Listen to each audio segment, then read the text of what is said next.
Here's a Halloween bead pattern that you can learn.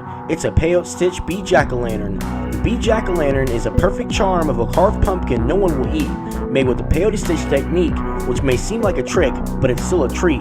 Of course, it's fun to make and still looks great. So get ready for a tutorial to satisfy your creative needs. Let's be sure to give this video a like and enjoy this episode of TurboBeads.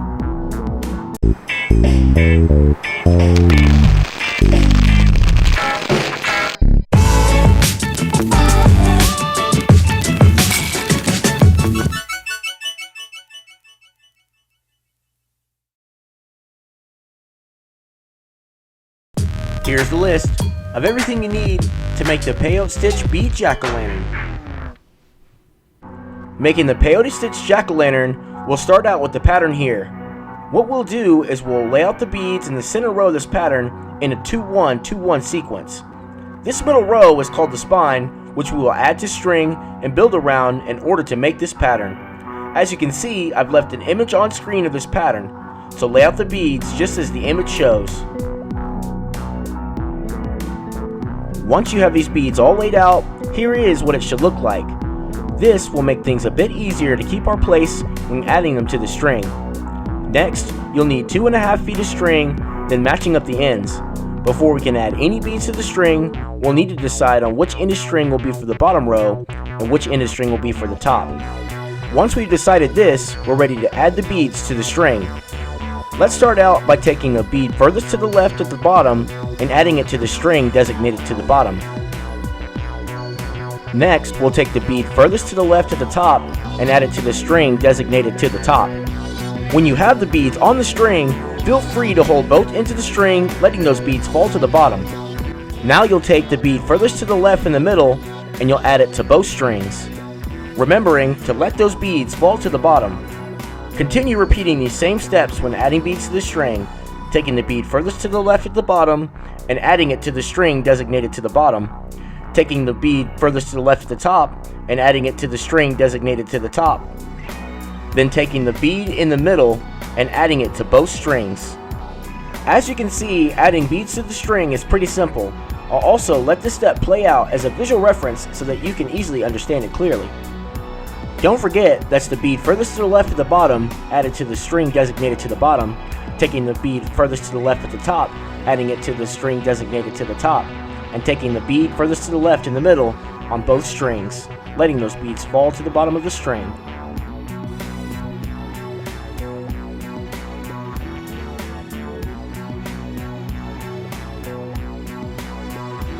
Once you have all of those beads on the string, you'll push those beads toward the center of the string. Now, you'll tie both ends of string together with a square knot to keep everything locked in place. Be sure that your knot is tied nice and secure to ensure that everything stays together. Once you have the string tied and everything is locked into place, this is what it should look like. From this point, this should give us 2 ends of string to use as well to use for each section. So let's take one end of the string and run it back through the closest bead here at the bottom. This will set us up for adding more beads to the pattern. Once you get that string all the way through that bead, go ahead and pull it all the way through. Now we're ready to add more beads to the pattern, and each bead will fill in the gaps. Using that same end of string, we're going to add a black bead to the string. Now that we have the bead on that string, we're going to run that string through the next bead on that row, which is this orange bead here. Watch closely as I guide the string through this bead, pulling the string all the way through until that bead fits right into place. As you can see, it's a perfect fit. With the string coming out of this orange bead, let's go ahead and add another black bead to the string. Now that we have that bead on the string, we're going to run that string through the next orange bead on that row. Watch closely as I guide the string through this bead. When you get that string all the way through that bead, pulling it all the way through, the bead that was added will fit right into place, filling in the gap. Now that the string is coming out of the orange bead, we're going to go ahead and add another black bead to the string. With that bead on the string, you're going to run that string to the next orange bead on that row, which is the bead here on the end. Watch closely as I guide the string through this bead, pulling the string all the way through until the bead that was added fits right into place. As you can see, the string is coming out of this orange bead here on the end. Now we are ready to take the string back in the other direction toward the other end of the pattern. But first, we'll add one orange bead to the string. With that bead on the string, we're going to run that string through the black bead here. Watch closely as I guide the string to this bead. When you get that string through that bead and pull the string all the way through, that bead that was added will fit right into place here on the end, just like this. Now we can continue running the string in this direction, filling in the gaps with beads on this row. Add one black bead to the string, and we're going to run that string through the black bead here on this row. Watch closely as I guide the string through this bead. Remember to pull the string all the way through and to the bead that was added fills in the gap, fitting right into place. Again, you'll see that the string is coming out of this black bead. Add another black bead to the string and run that string through the next black bead on that row with the string coming out of the end. Watch closely as I guide the string through that bead. Remember to pull the string all the way through and to that bead fits right into place, filling in the gap. With the string coming out of this black bead, we will need to fill in the spot next to it. This step will be a little different. So as we've done before, we'll add an orange bead to the string. Now that we have that bead on the string, we will run that string through the orange bead on the top row here on the end, with the string going in the direction back inside the pattern. Watch closely as I guide the string through this bead. When you get that string through that bead, be sure to pull it all the way through to reduce any slack in the string. Next, you'll take the string and run it through the orange bead right below the one you just ran through, going in the direction outside of the pattern. Again, watch closely as I guide the string through that bead, pulling that string all the way through. This will hide the string in between the beads and also straighten the bead right below the middle bead. Remember to be sure to pull the string just enough to reduce any of the slack in the string. Now we can run the string through the orange bead here at the bottom with the string going in the direction toward the pattern. Watch it close as I guide the string through this bead, pulling the string all the way through, setting us up for filling in spots for this row. Let's go ahead and add an orange bead to that string. Once we have that bead on the string, we're going to run that string through the next bead on that row, which is this black bead here. Get that string through that bead, pull the string all the way through, and the bead that was added will fit right into place, filling in the gap. Once again, we're adding another orange bead to the string. With that bead on the string, we're running that string through the next bead on that row, which is the black bead. When you get that string through that bead and pull the string all the way through, the bead should fit right into place, filling in the gap. Again, we're adding another orange bead to the string and running that string to the next bead on that row, which is this orange bead on the end. When you get that string through that bead, pulling it all the way through, the bead should fit right into place with the string on the outside of the pattern. From this point, we'll need to run the string back through the orange bead on the bottom row in the other direction. Once you get that string through that bead and pull it all the way through, we're now set and ready to fill in the gaps for this bottom row. As I'm sure you can see that the string is coming out of this orange bead, from this point you should know what to do. We'll add an orange bead to the string and run that string through the next bead on that row. When you get that string through that bead and pull it all the way through, that bead that was added will fit right into place.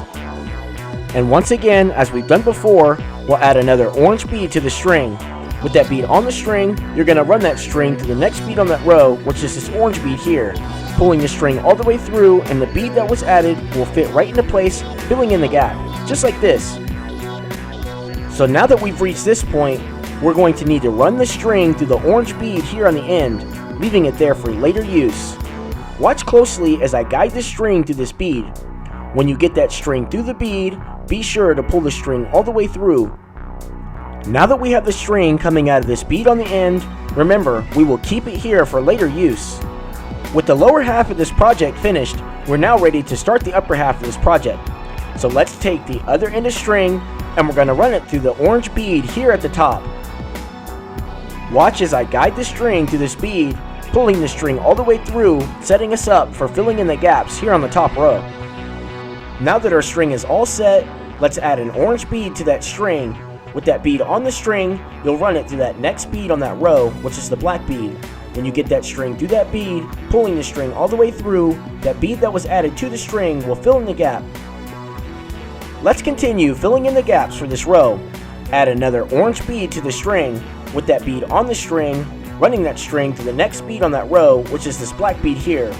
Again, watch as I guide the string to this bead, pulling the string all the way through until the bead fits right into place, filling in the gap. We've got another gap to fill for this row, so once again, that's another orange bead on the string, with that bead on the string, running that string through the bead here on the end. As you can see, I'm guiding the string to this bead, pulling the string all the way through until the bead fits right into place, filling in the gap. From this point, we'll need to step up to the next row by running the string through the orange bead here at the top. Watch closely as I guide the string to this bead, pulling the string all the way through, reducing any slack in the string. With the string through this bead, let's fill in the gaps of this row. Add another orange bead to the string and run that string to the next bead on that row. When you get that string through that bead, pulling the string all the way through, that bead that was added will fit right into place. And of course, as we've done before, we're going to add another orange bead to the string. With that bead on the string, we'll run it to that next bead in that row. When you get that string through that bead and pull the string all the way through, that bead will fill in the gap, fitting right into place. Now it's time to step up to the next row. So we're going to take that same end of string and run it through the orange bead on the top row. Watch closely as I guide the string through this bead. Remember to pull that string all the way through. When you have the string through this bead here on the top row, this is how it should look so far. As you can see, the black beads are the eyes and mouth of this jack-o'-lantern. Now we are ready to create the stem. You'll add one green bead to the string. When you have that bead on the string, we're going to run that string through the next bead on that row. Watch closely as I guide the string through this bead, pulling the string all the way through until that green bead fits right into place, filling in the gap. Now we have to find a way to stack another green bead on the top. So we will take the string and run it through the black bead below the orange one. Just watch as I run the string through this bead and you'll see where to run the string. What we are doing is finding an alternate path to get the string to the top in order to stack a bead on the top. Once you get that string through that bead, be sure to pull it all the way through and you'll see that the string will stay hidden within the beads. Next, run the string through the orange bead diagonally above the black bead. Continue watching and again you'll see where to run the string through this bead. Again, as you pull the string all the way through, the string will stay hidden within the beads. And now we can run that string through the green bead on the top. As you pull the string through that green bead, the string will stay hidden within the bead, and we are exactly where we need to be. Now that we've reached this point, we can now finally stack the last bead on the top. So let's add one green bead to the string. Then we will run the string to the first green bead, with the string pretty much looping around in this bead. As you watch, you'll see exactly what I mean. Once you get that string all the way through that green bead and pull the string all the way through, you'll see that the green bead will stack right on top, just like this. Now we will run the string through the orange bead directly below the green bead to help lock the green bead on the top in place. Again, watch as I guide the string through this bead, pulling the string all the way through, keeping that string hidden within the beads. When you have the string through that bead, we can now run the string through a few beads going down diagonally toward the other end of the string, with the string coming out of the middle bead on the end. Once you have the string coming out of the bead on the end in the middle row, you should have both ends of string next to each other. We can now tie both ends of string together with a square knot to keep everything locked in place. When tying your string together, be sure that your knot is solid and secure to ensure that everything stays together. Once your knot is tied, you can carefully cut off the tied loose ends of string, and your peyote stitch jack-o'-lantern is now complete. And there you have it. Another spooky bead design that was fun and easy to make. Hopefully this tutorial was helpful and you can create one just as great. If there's anything you'd like to add, requests or suggestions, feel free to leave a comment below. And if you are new, or you just haven't already, don't forget you can always subscribe if you want to be notified for more bead tutorials just like this one. Hoping you'll tune in for the next one to satisfy your creative needs. Until next time, as always, thanks for watching TurboBeads.